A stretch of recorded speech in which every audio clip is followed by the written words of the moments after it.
Welcome back to your channel unique study hub by Neha. This is Neha. So guys, आज हम बात करेंगे अपनी एनवायरनमेंट की ये हमारी आज क्लास 3 रहेगी। तो वीडियो के एंड तक बने रहिएगा। वीडियो को maximum like, share and subscribe आप ज़रूर कीजिएगा। इससे पहले जो है मैं आपको 2 क्लासेस एनवायरनमेंट की दे चुकी हूँ, पहले वो देखिए, फिर उसके बाद ये देखिए और आप बताइए कमेंट सेक्शन में आपको ये सीरीज़ कैसी लग रही है। तो चलिए गाइस, आज की वीडियो अपनी स्टार्ट करते हैं।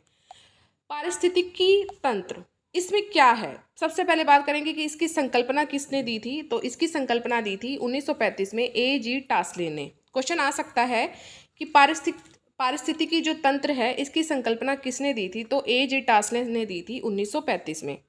इनकी एक डेफिनेशन है, बहुत ज़्यादा पॉपुलर है, वो भी चीज़ आपको याद होनी चाहिए। तो वो क्या है कि पारिस्थितिक जो तंत्र है भौतिक तंत्रों का एक विशेष प्रकार होता है जिसकी रचना अजैविक और जैविक घटकों से होती है।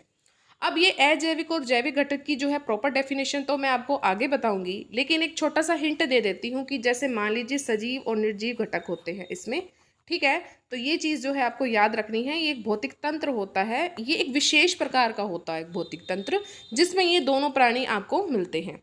आगे बढ़ते हैं। पारिस्थितिकी, जिसको हम इंग्लिश में कहते हैं इकोलॉजी, के बीच पारस्परिक संबंधों का अध्ययन है। यानी कि क्वेश्चन बिल्कुल ईजी सा है कि किसके और किसके बीच में आपको जो है परस्पर जो है आपको संबंध दिखाई देंगे। तो जीव, जो आसपास के हमारे जीव हैं, और वातावरण का इन दोनों के बीच में संबंध है इकोलॉजी में, ठीक है। क्वेश्चन आ सकता है कि किसके बीच में जो है पारस्परिक संबंधों का अध्ययन किया जाता है। 4 ऑप्शन दिए जाएंगे, उसमें से एक ऑप्शन ये होगा और आपने बताना है कि करेक्ट ऑप्शन कौन सा है। तो जीव और वातावरण के बीच में जो है ये संबंध आपको देखने को मिलता है इकोलॉजी में, ठीक है। आगे बढ़ते हैं। ग्रीन डेवलपमेंट के जो लेखक है वो कौन है? इंपॉर्टेंट है, W.M. एडम्स। कौन है? W.M. एडम्स। एक एडम स्मिथ भी नाम आता है, वो हमारे आता है इकोनॉमिक्स में, आपने सुना होगा। एडम स्मिथ जो हैं उनका जो कनेक्शन है वो तो है इकोनॉमिक्स से, लेकिन ग्रीन डेवलपमेंट जो अगर आ जाता है उसके लेखक का नाम आ जाता है तो वो उनका नाम होगा W.M. एडम्स। आगे बढ़ते हैं। ये कुछ ऐसे वन लीनियर हैं जो आपको जो है डायरेक्ट क्वेश्चन की फॉर्म में पूछे जाते हैं। क्वेश्चन आ सकता है कि शुद्ध वातावरण के परिचायक क्या कहलाते हैं। जो लाइकेन है, जो चट्टानों में पाए जाते हैं, पेड़ पौधों में पाए जाते हैं, जो लाइकेन हैं, और आपको दे दिए 3 ऑप्शन, कोई और दे रही है, और डैश शुद्ध वातावरण के परिचायक है। तो जो लाइकेन है वो शुद्ध वातावरण के परिचायक है।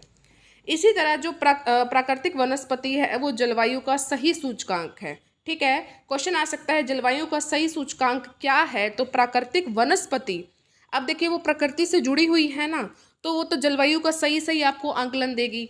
इसको जो है मानव ने तो नहीं बनाया, नाम से ही आपको पता लग रहा है कि प्राकृतिक है। तो अगर जो प्रकृति से जुड़ी हुई है तो वो तो आपको सही चीज़ें ही बताएगी, क्योंकि मानव का उसमें कोई भी हस्तक्षेप नहीं होता है। तो जो प्राकृतिक वनस्पति होती है वो जलवायु का क्या आपको सही सूचकांक होती है।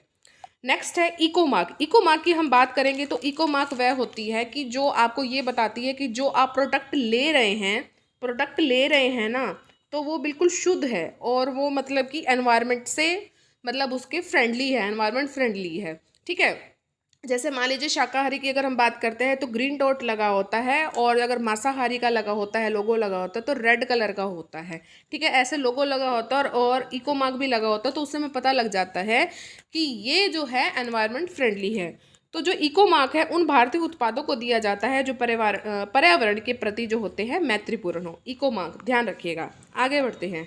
नेशनल ग्रीन ट्रिब्यूनल बहुत इंपॉर्टेंट है कि इसमें क्या होता है, मैं आपको बताना चाहूँगी। नेशनल, इसकी जो NGT की ऐसे फुल फॉर्म पूछी जा सकती है आपसे कि नेशनल ग्रीन ट्रिब्यूनल, इसमें क्या होता है। इसमें ये होता है कि जो आपके पर्यावरण से संबंधित जितने भी मुद्दे होते हैं उनका क्या किया जाता है, निपटारा किया जा सकता है। उसमें वो कुछ भी हो सकता है। एग्जाम्पल के लिए मैं आपको ये बताना चाहूँगी, जैसे मान लीजिए कि हम गंगा नदी की बात लेते हैं।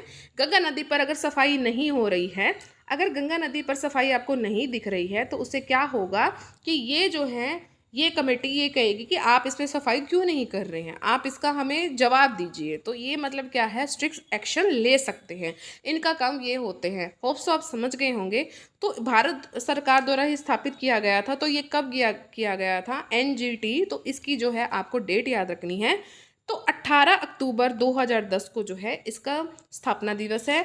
इसके द्वारा जो पर्यावरण संरक्षण, वन और अन्य प्राकृतिक संसाधनों से संबंधित मामलों का निपटारा किया जाता है। NGT, नेशनल ग्रीन ट्रिब्यूनल, ठीक है। आगे बढ़ते हैं। आगे है पर्यावरण सुरक्षा अधिनियम, जिसको हम कहते हैं EPA। ठीक है, EPA पर्यावरण सुरक्षा अधिनियम की जो स्थापना है वो कब हुई थी, आपसे क्वेश्चन पूछा जा सकता है। तो 1986 में जो है पर्यावरण सुरक्षा अधिनियम की स्थापना की जाती है और इसको हम क्या कहते हैं, EPA। ठीक है, इसको अन्य किस नाम से जाना जाता है, तो छाता विधान के नाम से इसको जाना जाता है। वेरी वेरी इंपॉर्टेंट, क्योंकि हमें जो अगर पर्यावरण से हमारा संबंधित है तो हम जो है पर्यावरण सुरक्षा अधिनियम ही जो है इसको टर्म को याद रखते हैं, लेकिन हमें अन्य नाम नहीं पता होता है। तो छाता विधान जो है इसका अन्य नाम है। इसकी स्थापना हुई थी 1986 में। ठीक है, साथ साथ ही याद कर लीजिए। आपको लग रहा होगा कि एनवायरनमेंट में क्या है, ऐसे भी क्वेश्चन आपसे जो है पूछे जाते हैं, NCERT बेस्ड है।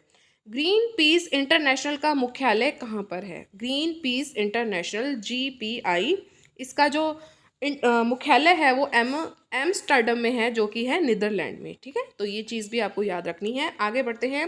UNEP united national environment programme, जो इसकी जो फुल फॉर्म है वो आपसे जो है पेपर में पूछी जा सकती है, यूनाइटेड नेशनल एनवायरमेंटल प्रोग्रामिंग। ठीक है, इसका जो स्थापना कब हुई थी, वो हुई थी 1972 में हुई थी। और पर्यावरण सुरक्षा अधिनियम की कब हुई थी, ये अब हम मुझे कमेंट सेक्शन में बताएंगे, क्योंकि मैं आपको पढ़ा चुकी हूँ। तो ये जो UNEP है, इसका जो मुख्यालय है वो कहाँ पे है, वो है नैरोबी में। कहाँ है, नैरोबी में, ये केन्या की राजधानी है। ठीक है, आगे बढ़ते हैं। राष्ट्रीय पर्यावरण अभियांत्रिकी शोध संस्थान ये कहाँ पर है, ये नागपुर में है। ठीक है, राष्ट्रीय पर्यावरण अभियांत्रिकी शोध संस्थान नागपुर में। ठीक है, तो ये कुछ आपको मैंने करवाए हैं, मुख्यालय करवाए हैं, ये भी आपको याद होने चाहिए। कुछ की फुल फॉर्म्स आपसे जो है डायरेक्ट पूछी जाती हैं, कुछ के स्थापना आपसे पूछे जा सकती हैं कि कब क्या हुआ था। तो नोट्स आप अपने साथ साथ ही रेडी करते जाइए। जो भी मैं आपको पढ़ाऊँगी वो सब मतलब इम्पोर्टेंट ही रहेगा आपके लिए, तो नोट्स बनाते जाइए। चलिए, हमारा आज का लास्ट टॉपिक है Rio+20। ये आपने ज़रूर सुना होगा। तो ये क्या है, तो मैं आपको बताना चाहूँगी। आपने पृथ्वी सम्मेलन का नाम सुना होगा, पृथ्वी सम्मेलन ज़रूर सुना होगा। अगर आप एनवायरनमेंट के स्टूडेंट हैं तो पृथ्वी सम्मेलन का आपने ज़रूर नाम सुना होगा। तो ये इसी के अंडर ही है। चलिए पढ़ते हैं इसमें क्या है। डायरेक्ट क्वेश्चन आपसे पूछे जाते हैं और इसी पैराग्राफ में से आपके 3-4 क्वेश्चन आराम से बन जाएंगे। Rio+20 जो है धारणीय विकास पर संयुक्त राष्ट्र सम्मेलन का एक लघु नाम है।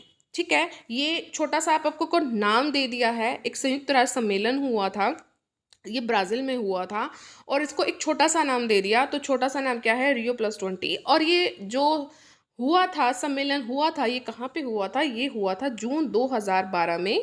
ठीक है, ये आपको जो है सन याद रखना है। रियो डी जेनेरियो ब्राज़ील में हुआ था। ठीक है, जून 2012 में हुआ था, ये ब्राज़ील में हुआ था। ठीक है, यह सम्मेलन वर्ष 1992 में रियो डी जेनेरियो में पृथ्वी सम्मेलन की 20वीं वर्षगांठ तथा वर्ष 2002 में जोहान्सबर्ग में आयोजित विश्व स्तर विकास सम्मेलन की 10वीं वर्षगांठ के उपलक्ष्य में आयोजित किया गया था। अब क्वेश्चन कैसे आएगा, पढ़ाती तो मैं आपको जा रही हूँ, तो क्वेश्चन आपको कैसे आएगा कि पृथ्वी सम्मेलन की किस वर्षगांठ पर जो है इसका आयोजन किया गया था, इस सम्मेलन का आयोजित किया गया था। तो 20वीं वर्षगांठ में किया गया था। पृथ्वी सम्मेलन कब हुआ था, तो वो 1992 में होता। देखिए, पृथ्वी शिखर सम्मेलन का आयोजन किया गया था रियो में 1992 में। तो ऐसे ऐसे आपसे क्वेश्चन पूछे जाते हैं और आप कहते हैं कि क्वेश्चन कहाँ से आ गए हैं। कंसेप्ट को देखिए, उसके बाद आप क्वेश्चन को बहुत ही आसानी से कर लेंगे। तो पृथ्वी शिखर जो सम्मेलन का आयोजन किया गया था वो रियो में किया गया था 1992 में। ठीक है, चलिए इसी तरह जो है ये कंसेप्ट जो है आज की डेट में थोड़ा सा, बस मैं आपको इतना ही बताना चाहूँगी। कल की जो हमारी वीडियो रहेगी वो बहुत ज़्यादा इंटरेस्टिंग रहेगी। तो बताइए आज की वीडियो कैसी लगी। अब आप क्या करेंगे, अगर आप लास्ट तक बने रहे हैं तो लाइक करेंगे, शेयर करेंगे और सब्सक्राइब का जो रेड बटन है उसको ज़रूर प्रेस करेंगे और ऑल पर आपने ज़रूर क्लिक करना है। तभी आपको मेरे चैनल पर जितनी भी वीडियोस डलेंगी उसकी नोटिफिकेशन आपको टाइम टू टाइम मिलती रहेगी। टेट एग्ज़ाम स्टडी पर मैं आपको करवा रही हूँ हिस्ट्री, और साथ में मैं आपको मतलब कि MCQs भी करवा रही हूँ। थोड़ा डिले हो रहा है वीडियो डालने में, कोई बात नहीं, वहाँ पे कुछ ऐसे इशू हो गया, कोई बात नहीं, लेकिन जल्दी हो जाएगा। थोड़ा टायर्ड हैं सर, तो सर की तबीयत ठीक नहीं है और कुछ मैं भी बाहर गई हुई थी। तो अब जो रहेगी वीडियो बिल्कुल कंटिन्यू रहेगी, मेरे चैनल पर बिल्कुल कंटिन्यू रहेगी। थोड़ी देर में आपको जो है सिविक्स की मिल जाएगी बैक टू बैक। मैं आपको, मेरी कोशिश रहेगी कि सिविक्स में आपको जल्दी जल्दी कंप्लीट कराऊँ, उसके बाद ही मैं आपको ज्योग्राफी भी करवाऊँगी, ठीक है। एनवायरनमेंट तो हमारी क्लास चलती ही रहेगी, ठीक है। तो अब आप क्या करेंगे, सब्सक्राइब ज़रूर कर लेना, मैक्सिमम शेयर करना। मेरा नया चैनल है तो आपने प्लीज़ प्लीज़ प्लीज़ सपोर्ट करना है, ठीक है। चलिए मिलेंगे अपनी नेक्स्ट वीडियो में। Till then thank you so much for watching guys. Bye bye guys and take care.